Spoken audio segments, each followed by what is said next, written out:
Shalom, everyone. Rabbi Koach here. Let's get into some Torah. This week, we are in parshat vaera, and we meet Moshe and Aharon as they are getting their instructions to meet Paro, and we also get the first 7 plagues, or what my brother Gray Hagans calls them, escalation in tactics. I hope that we remember that the plagues were something that was happening to the power structure, not what was happening to the people.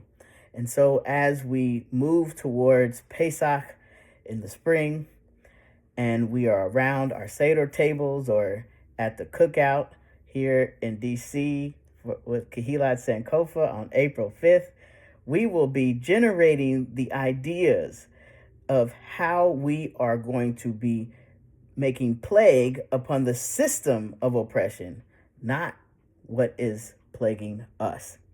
But I'm not going to spend too much time on the plagues today because I want to point us towards what the mystics say is a link between a verse in Prophet Jeremiah and the first 6 parshiot of the book of Exodus.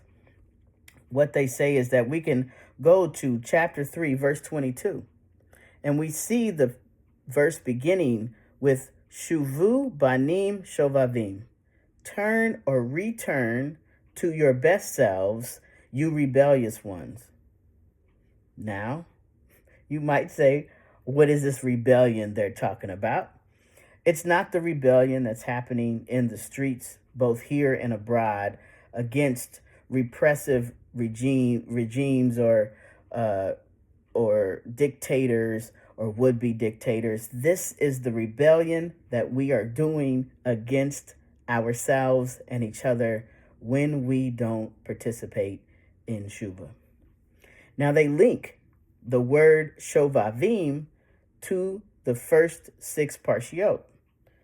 The Shin, Shemot, the Vav, Vaera, the first bet, Bo, the second bet, Beshalach, the Yid, Yitro, the final Mem, Mishpatim. They say these 6 weeks we can use to move through our own narrow place and work towards Shuva. Now, I know some people say, well, I did Shuva back at Yom Kippur. I'm done for the year. I guarantee you, you have harmed someone since Yom Kippur. You might have harmed yourself. And so there is work for us to do.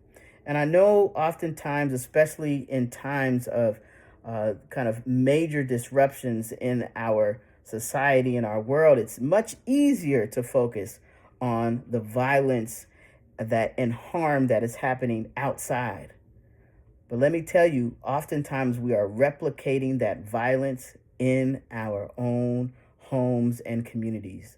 And so it's always a good time to do cheshbon hanefesh, that accounting of the soul that helps us heal what we have harmed. Now we get an idea of that because the second half of that verse says, Erpa meshuvotechem, that I will heal your rebellion. That's what the text says. This is about healing ourselves through the work of Shuva. So as we move through these 6 weeks, we got 5 more weeks left, let us do the work, that internal work of understanding where we have been harmed and where we have harmed, and do the work of repair so that we can move outside in a more whole and healed way instead of replicating that which we are trying to dismantle. Shabbat Shalom, and I will see you next week.